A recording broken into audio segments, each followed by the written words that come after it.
Hi, friends, and welcome back to the Next Chapter Woman. Today, we're talking about something that quietly powers almost everything else in our lives: friendship and belonging. If you've ever thought, I'm fine on my own, but then you felt the ache in your heart of, I wish I had someone to tell this to, then this episode is for you. This one is a companion to our crew conversation on friendships and belonging. In that episode, we heard real voices and real stories. Today, I'm going to go deeper on the how. 1, why friendships matter so much. 2, where to find or create your circle, including online. How to show up. And 4, simple ways to nurture the connections that you already have. Let's start with a simple truth. We aren't meant to do life alone, not the hard parts, and honestly, not the wonderful parts either. Joy is brighter when you can text a photo to your person. Grief is lighter when someone shows up with soup. Even courage is easier when someone says, I believe in you.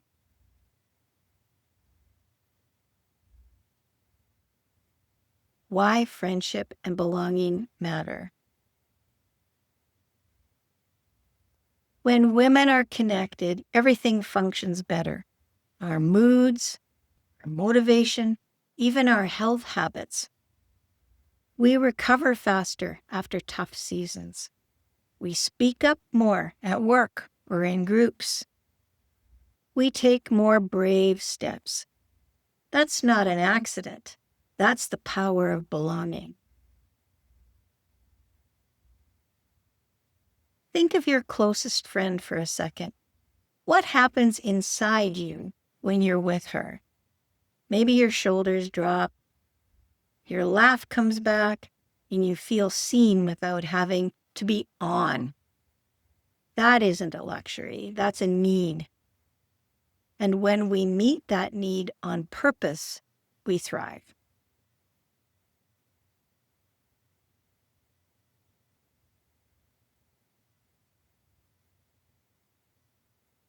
I've noticed something else.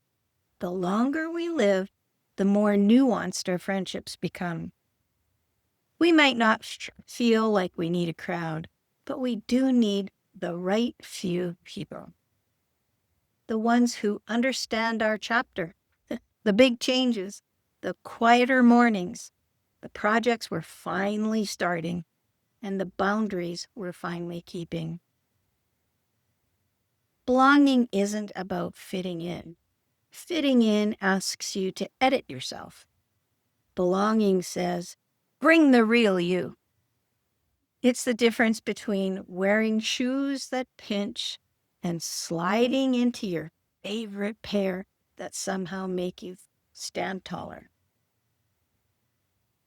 It's the difference between wearing shoes that pinch and sliding into your favorite pair that somehow make you stand taller. Belonging can happen across a table or across time zones. A weekly coffee with a neighbor can be life-giving. So can a small private online group where you check in on each other every other Sunday night, for example. Don't underestimate digital connections. When it's intentional, kind, and consistent, it's real. And for many of us, it's the bridge to getting out into the world again. And for many of us, it's the bridge to getting out into the world again. I know a woman who moved to a new city after a major life happening. She didn't know a soul. She started by introducing herself to one barista in the coffee shop and going to that same cafe every Tuesday. It took a few months, but eventually she had a little wave and smile routine with 3 other regulars. Those became lunches. Those lunches introduced her to a book club. That book club gave her 3 close friends. one tiny habit, same coffee shop, same day, built a circle.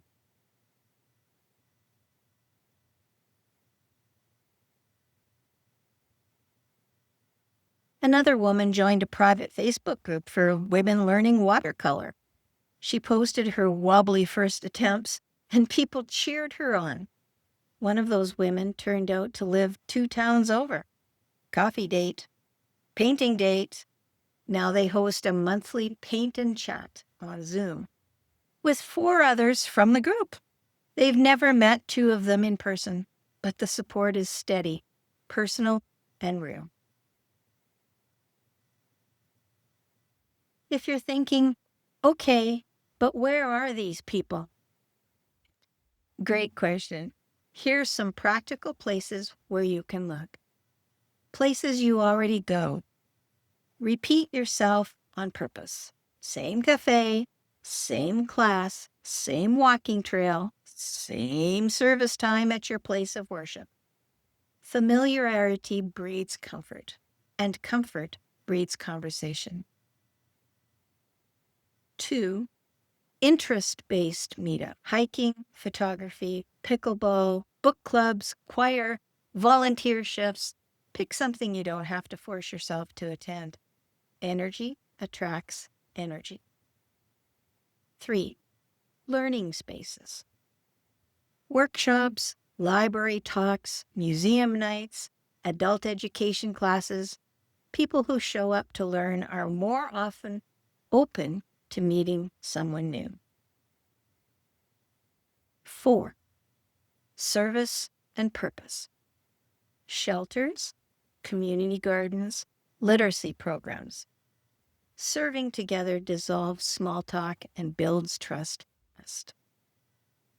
5, micro-communities online.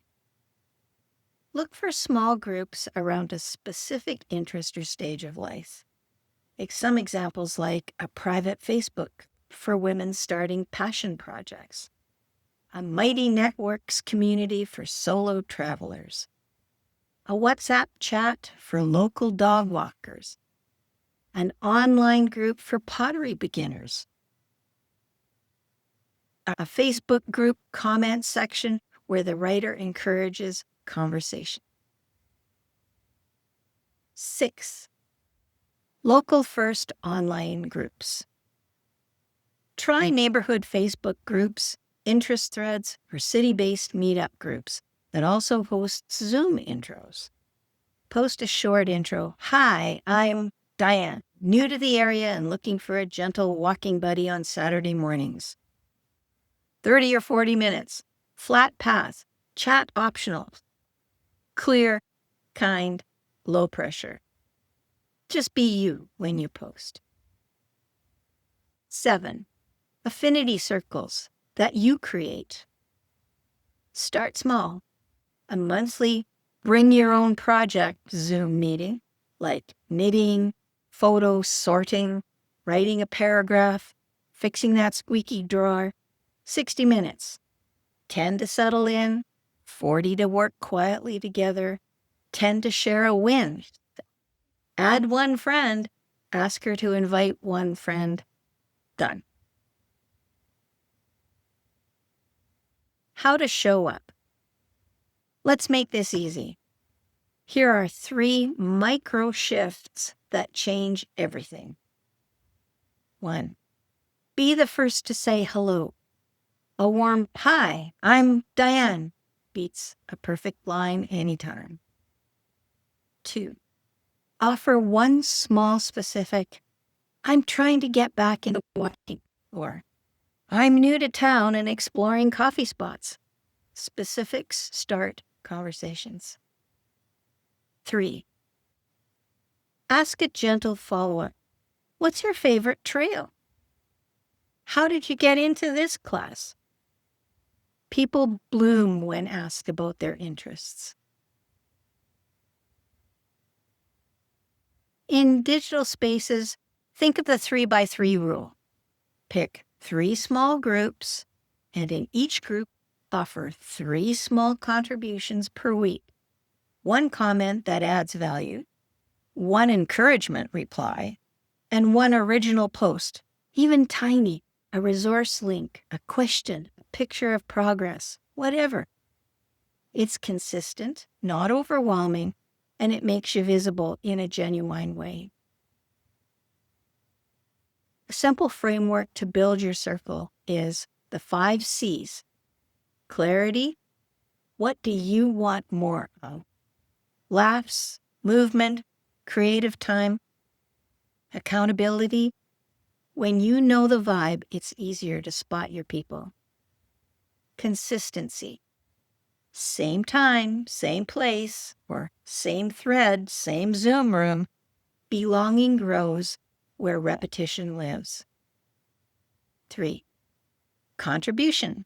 Bring a little something, a resource, a ride, a listening ear, a casserole. Contribution creates momentum. Curation. You don't need everyone. You just need the right few. Notice who leaves you later. Care. Follow up and check in.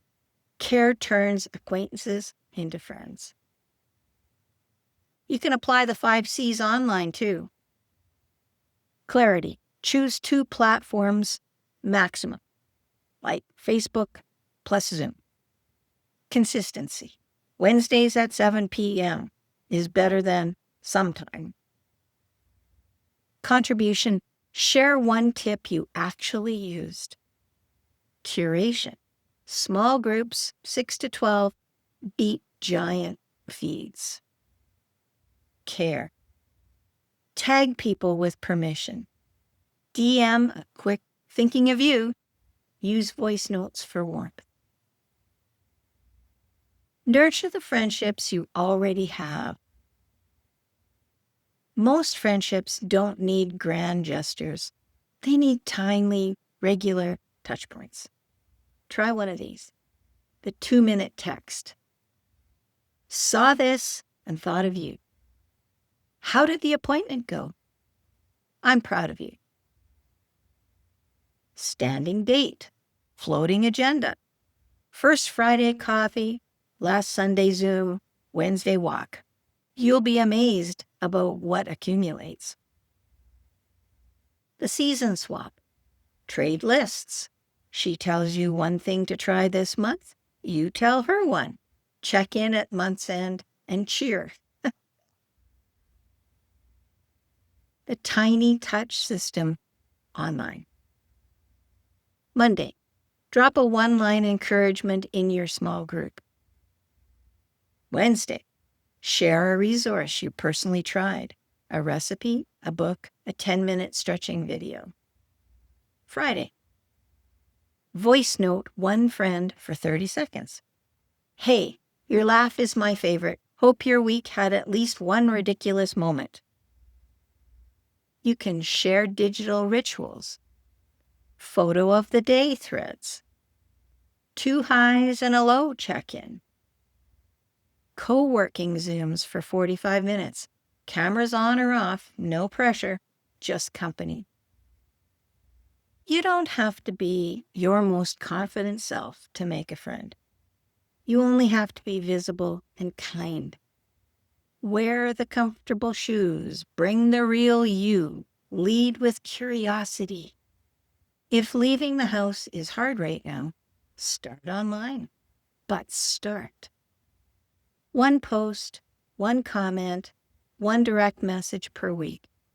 When that feels normal, add one short in-person moment. 5 minutes to introduce yourself to the librarian. A hello to the neighbor walking her dog.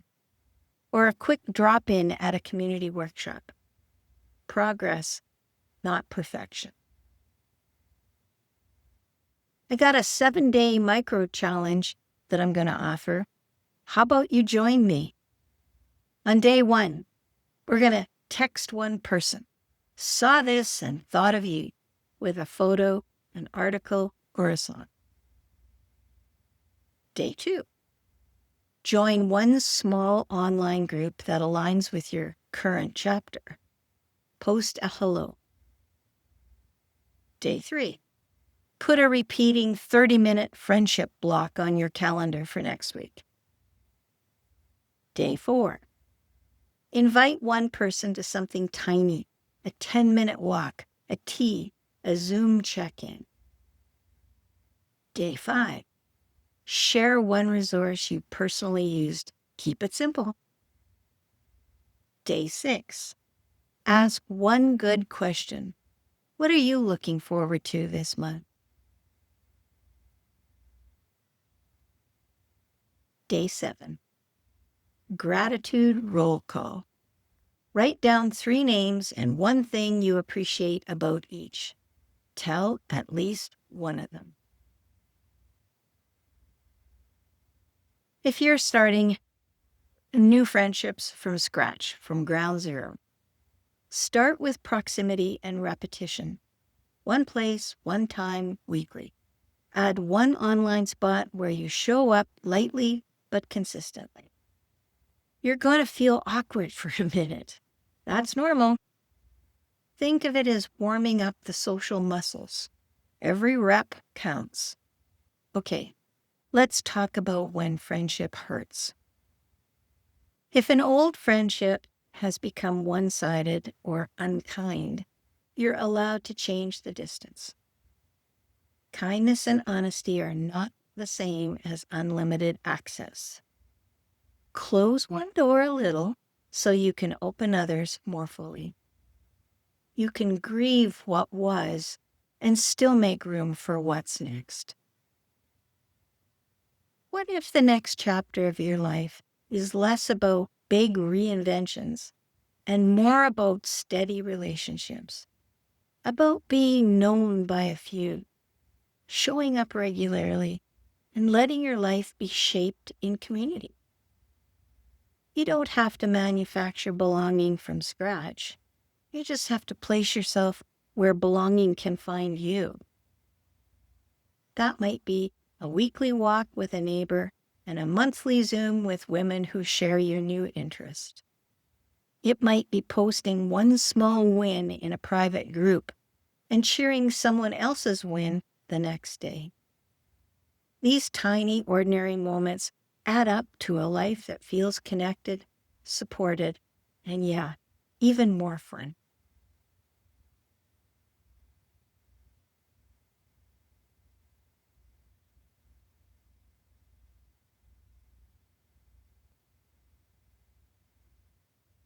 If today's episode stirred something, tell me, where are you going to place yourself this week so belonging can find you?